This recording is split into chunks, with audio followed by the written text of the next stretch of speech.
What is up, everybody? It's DawgsHQ.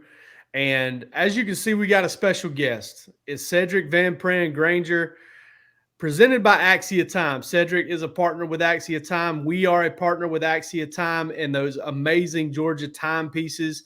And Sedrick, before we get into anything else, you got this one, right? Yes, sir, I do. Yes, sir. Man. How am I the Have only you one? ever owned a cooler watch? No, I don't think I have. It's definitely something that I get a lot of questions about from family members and friends. I know my dad has asked me a lot about them. How can he get one, and try and see if I can get an extra one for him. Just different things like that. So it's definitely a really, really nice watch, very high quality, and I wear it a lot. Probably wear it with every outfit I go out with. So. Gotcha. And folks, for those of you who do not know, Axia timepieces are Swiss-made, heirloom quality. They're amazing. Run on over to axiatime.com and check it out. And they also have the special edition Kirby Smart signed watch that basically, it's partnered with the Classic City Collective to benefit Georgia student athletes as well. So go check those out at AXIA.com to get your Georgia timepieces, and Axia Time tells a lot more than time. All right, Sedrick, just want to spend some time with you here just for a little bit. Obviously, you experienced something on Saturday that you have not experienced in a very, very long time. But looking back over your career at Georgia, can you single out one thing, one moment, one anything that you'll never forget?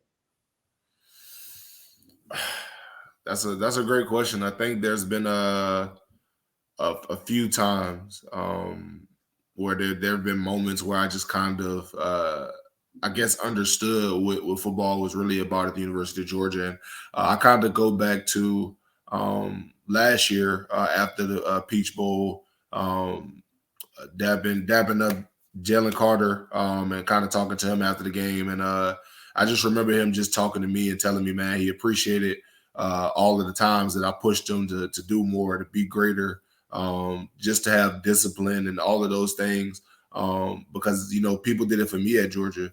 And I think that's the biggest thing is that culture of the University of Georgia. Everybody pushes each other to be great. Everybody pushes each other to create the best version of themselves. And that was something that meant a lot to me, that a guy, such high caliber, and that really, really grew. And I don't think people know how amazing of a person he truly is. Was just, I guess, having a moment to kind of thank me for some of the things that God allowed me to be a part of. So that was a really, really cool moment for me to kind of be a part of that and have him just kind of thank me for some of the things that I tried to help out with. Sedrick, I covered you more in high school on the recruiting side, and I kind of know a little bit because I'm in the same hometown as Tate Ratledge. I kind of knew what he went through late. Take me back to that time when Sam Pittman left late in the process. You're committed to Georgia. Kind of what was that time frame like for you? And you look back on how big a decision it was to stick with Georgia. I'm sure people are trying to pull you away, but when you look back at that time, how crazy was it? It was a very tumultuous time in my life. I couldn't really fully make up my mind, and I think a part of that was just kind of hurt. I think that a part of me was just hurt by the simple fact of we didn't know. We had no idea it was coming, and it kind of seemed like I guess that the decision was a bit flawed, just for the simple fact of I know one of the three key reasons why I chose Georgia at that time. He was a part of that reason. And of course, there were other schools that tried to pull me away. And ironically, at that time, my choices were between, here in Alabama at that time, ironically. And it just, I don't know, it just felt right for me to try and, come to the University of Georgia, because my biggest thing was I wanted to try and be a part of building the dynasty. At that time, I felt like Alabama had already built so many years of success and had so many great players that came through there to win championships. I wanted to try and be a part of helping Georgia to try and win a national championship. And through the grace of God, we were able to do that. But during that time, I think it just ended up coming down to I felt like there was a lot of room for growth in the Georgia program. And I felt like if I was allowed by the grace of God that I can try and help, to help us grow. Speaking of another tumultuous time, your first year at Georgia, COVID, just outrageously weird. I mean, your first year at Georgia, I don't think any of you guys got a real, taste of what every other freshman in the world considered college life. And but I've talked to some guys and I've talked to some parents who talk about how that semester, that year, was challenging in a way that may have benefited them in the long run, as weird as it was. Do you think that kind of that weird freshman year, even though you redshirted and didn't play very much ball, how much were you able to learn and benefit from that? I think that year I learned a lot, and I think what I learned was patience. There was a lot of times, I guess, where I questioned myself, like, man, like, is this for me? Like, am I doing the right thing? Like, do I need to work harder? And just, I think you go through so many emotions as a freshman because you want to be that guy that can help contribute to the team. Like, you don't want to feel like you're elite. You don't want to feel like you're letting the guys down. You're just collecting the jersey and just in the locker room just to be there. And I think that was the biggest thing for me at that time. It was just trying to figure out what my role was. And I think genuinely what I ended up learning was patience. I think I learned a lot from the older guys like Trey Hill, Jamari Sawyer, all of those guys. They kind of just took me under their wing and kind of taught me what it was like to practice, what it was like to spend extra time in the film room, what it was like to I guess get in and out of the system and kind of talk to the coordinators, your position coaches about different things that can happen. And I think it was definitely a pivotal time for me. I remember at that time thinking that I was ready to play, and going into my redshirt freshman or sophomore year, whatever you want to call it. I remember just telling Coach Luke, like, at the time I was really mad that I wasn't playing, but in all honesty, it probably was for the best. At that time, I wasn't ready. At that time, I don't think I would have played my best version of ball. Of course, I think I would have been very raw and, a good athlete. But at the end of the day, that's not what wins football games. So I definitely think during that time I was taught patience, and I thank God for it. I talked to a lot of people in that building, and that building being the Butts-Mehre, and kind of, I wouldn't say it caught me off guard, but I understand the kind of scope of it when he told me this. And I was talking about the team last year, and they said, listen, the biggest decision is going to be what Sedrick makes. This is such an invaluable player on and off the field, and what you carry in the locker room. Obviously coming back, how close did that decision, and what was the tipping point of like, hey, I'm coming back. You're back-to-back national champs. You could have left here, with history, but to come back to Georgia this year, what was kind of the tipping point for you? That's a great question. So I think, in all honesty, I think that I was so far on the verge of leaving. Like, I was very, very close. I was almost in distress. I'm not gonna say almost. I was in distress, especially at that time. We had just lost Dev and Chandler, and it was tough on me. Spending the night in the hospital, and then thinking about, like, man, I got to make the decision in a couple of days to a week, or because I believe I want to say that we were given the extension by the NFL just because of the situation, but still, in all honesty, that probably wasn't enough time to really just kind of process things. But I do appreciate them for even giving us that, because they didn't have to. But it was a lot of time of stress for me. And then I kind of just put those things to the side after a couple of days of grieving and just kind of going through things. And I just remember calling Coach Smart about 3 or 4 times. I'm leaving, I'm coming back, I'm leaving, I'm coming back. He's like, look, Sid, you got to make a decision and you got to live with it. Like, I understand you got things going on, but you got to make a decision. You got to live with it, and you can't, you got to pick a side. And that was the biggest thing. And I remember I told him that I was going to leave. And then we ended up talking to my dad, and I was like, all right, I'm going to stay. And I remember getting off the phone, and that was the last conversation I had with him. And I just wasn't sure. I was like, man, like, God, I need a sign. Like, am I doing the right thing? Like what is it? And I remember I'm the type of person, I fall asleep with the TV on. I can't go to sleep in complete silence. Hey, me too. I think I think a little bit too much, so I have to have some type of white noise in the background. Yep. And I remember I fell asleep, and I remember waking up at like 3 or 4 in the morning to TD Jakes playing on YouTube, and the only word I heard him say was patience. And that was the defining moment for me. I felt like that was God talking to me to tell me to just trust him, have some patience and believe in him. And honestly, for me, I knew that coming back would be hard, especially on the body. I think at Georgia, in my belief, I think we work harder than anybody in the country. And And in all honesty, I think what helped me get through that was just my commitment to my teammates. And in all honesty, I don't think that's something that you can get through without those guys, without that love and that connection. So I think it was a cultivation of, the love for my teammates. And then in all honesty, I think God spoke to me. Sedrick, just coming off of that, let me ask one question right here, Jake. What do you tell recruits when they come to Georgia? Because I know you don't sugarcoat it. And I know I've talked to Tate and what he tells them. What do you tell recruits when they say, hey, what's it like here? That's a great question. I think the biggest thing I would tell any recruit that's looking to come to Georgia, I would say this. I would say it's going to be hard. There are going to be times you're going to question yourself. There are going to be times you're going to, in all honesty, not want to do what is being asked of you. But one thing I will tell you, if you are committed enough to do the things that they're asking to do, if you're committed enough to do the things they're asking you to do, even when they're actually not asking it of you, if you're willing to come in on a Saturday or Sunday to run, to work out, to stretch, to do those type of things on your own time, I can promise you that you'll find success here, and it'll be so worth it. I promise you. In the moment, it'll be hard. In the moment, you'll feel like you're making the wrong decision. But I promise you, when everything settles and everything goes down, I promise you that you have made the right decision, and it'll all pay off for you. That's the biggest thing I always tell recruits is that if you come in and work harder than nobody's business, and you keep God first, I promise you'll find success here. Sedrick, I was in front of you a couple of days ago after the loss to Alabama in the SEC championship game, and somebody asked you about the fumble in that game, and it just shot straight out of you immediately. I don't know what happened, but we're not going to point any fingers. And I know that's something that is a core value of the program, to kind of point inward, not outward. But I wanted to know, is that something that kind of came naturally to you, or is that something you learned inside of Georgia's program? I think it's a little bit of both. I think it's definitely something that is preached there. You don't want to ever put your teammates in a bad light.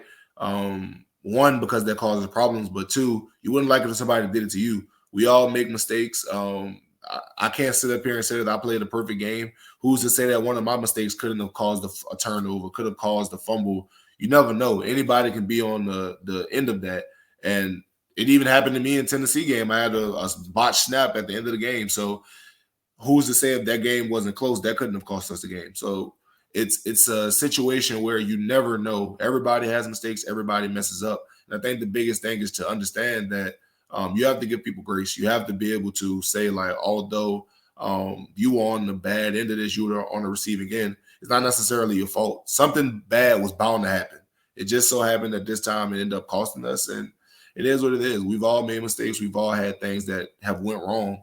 But at the end of the day, that's still our brother. We still love him. And as much as somebody may have messed up a play, they've made a lot more plays for us. So, Kirby Smart. Everybody sees the fiery speeches. Everybody sees, coaches having to keep him off the sideline, and Sinclair's holding him back and all those things. What's Kirby Smart like day to day? I think he's a lot more quiet than what people expect. Yeah. I think because he is the head coach and he's dealing with so much, he's ripping and running a lot. Like he deals with a lot of stuff, school, football. You got to talk to higher ups, alumni. You got to talk to the board, president. Like, so many things that he deals with. And I would say outside of football, he's usually really quiet. He's not a guy that's going to talk your head off and things like that because he's dealing with so much. But one thing I can say, despite having all that stress, not even realizing that he still has a family at home he has to deal with. And those things can affect people as well. But one thing I can say through all of that, when it's time to meet, Coach Smart comes with it. He puts all of that to the side. He doesn't care about what he's dealing with. He's always going to put his best foot forward. And I think that's the best thing about him is, although he may see you in the hallway and it may just be a simple, hey, what's up, Sid? And he has to go handle whatever he has to handle. When it's time for football practice, he's always going to be locked in. He's going to be in tune with us. And I think that's the biggest thing. It's just understanding that that's a guy that has a lot on his plate. He's dealing with so much, ripping and running and tugs so many different ways because of what he means to this university and to this program. But that doesn't mean that he isn't focused on what the task at hand is. You've spent a lot of time in that locker room over the past 3 years. I got 43 starts in a row.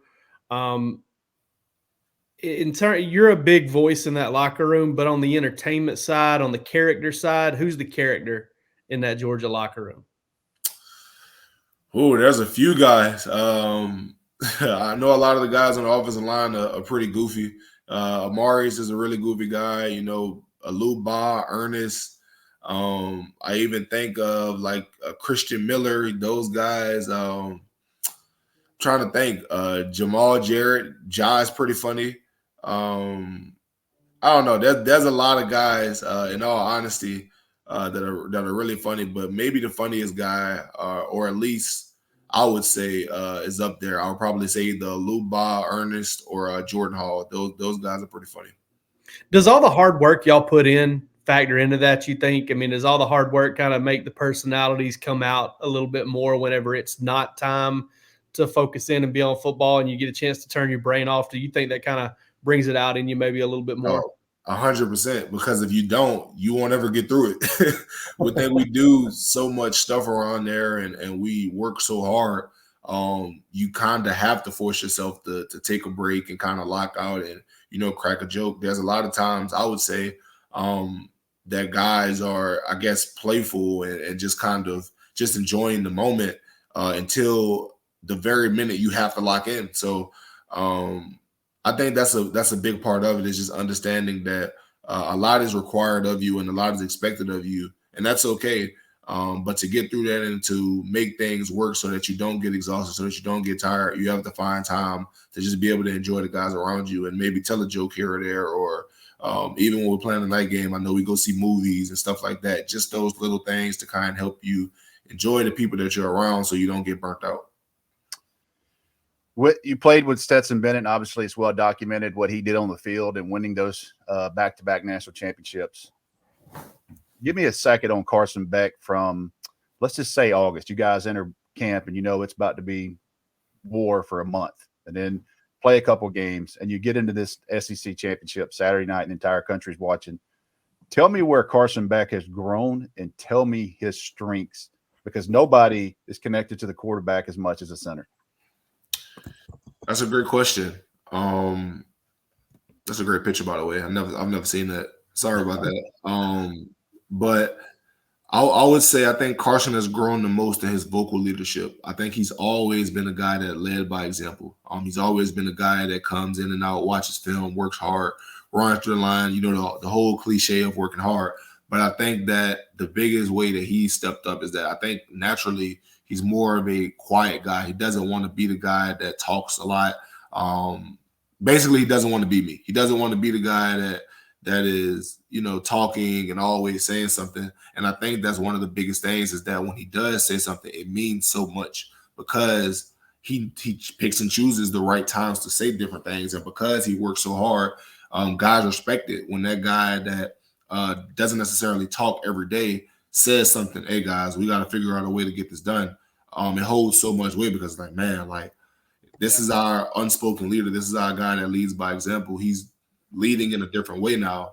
We got to respond. So I think that's the biggest way that he's grown, is just verbally.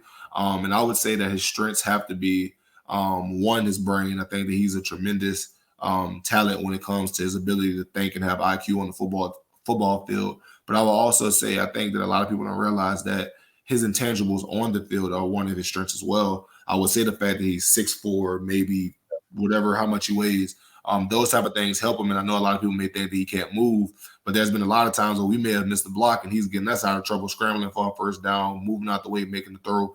And the fact that he has the arm that he does and he's really accurate, I think all of those things are what you would call his strengths. I wanted to ask you, you're going to have a football career. You're going to have a chance to make money at this game, and I hope for you, and I'm sure you hope too, a lot of it. What's that? I said, let the Lord say the same. That's right. What are you doing when it's over? When you're ready to take the cleats off and hang them up? What do you want to do at this particular time? I know it can change over the years. Yeah, I think in all honesty, I think it just depends on how much money you have. Like, I think it depends on where you are in your career. If you can afford to not work anymore, if you can afford to just do whatever you want and what makes you happy. I think that's really what it depends on. So I think in the perfect world, if I'm financially well off and I can just do anything that makes me happy, I think that I will honestly spend the rest of my time creating art or creating clothing or, just something artistic, something that I guess isn't so, I guess, physically taxing or time taxing, just things that are kind of just let you just be yourself. And I think that's one of the biggest things for me. I've thought about, like, what if you thought about being a coach and, things like that. And I think from the love of football, I think I would, of course I would love to be a coach, but I'm just not sure if I'm willing to that's definitely going to be something I would have to think about whenever that time comes. If I'm willing to put in the same hours I put in as a coach, as a player, and you're not actually playing, like you're just coaching the guys that are going out there to do it. So there's a whole different level of respect for those guys there because they're putting in the same amount of hours that, guys are putting in to watching film and stuff, and they're not even getting the opportunity to go out there and play on Saturday. So it's definitely a different approach for sure. I got one last question. I need the most honesty you've ever given in an answer now right here. This is me and you man to man. All right. You going out on downtown, you need a wingman. You taking Mike Bobo, Stacey Searles, or Todd Hartley? You get one. Probably Coach Bobo. Probably Coach Bobo. In all honesty, I think Coach Bobo could get the job done for sure. Great answer. I need to know why. He's just so laid back. I think Coach Hartley could do it, but in all honesty, I think he loves his wife and his family so much he'd probably be caught up talking to them on the phone. And I think for Coach Searles, Coach Searles is laid back, but same thing for him. He's a really big family man, things like that. I think Coach Bobo is much of a family man, but in all honesty, I think he's more chill. I think he's more like, still a guy, like as far as like football, like a locker room type guy. So I think that he would definitely be the guy that'll be a wingman for you and then go home and, all things be good for him. So I think that he could get the job done. Take me 5 years down the road. Which national championship season or which game in those do you think you would think about the most? Which one do you think could, or even today, which game do you harken back to, or which season do you harken back to most when you kind of think about allow yourself a chance to reflect?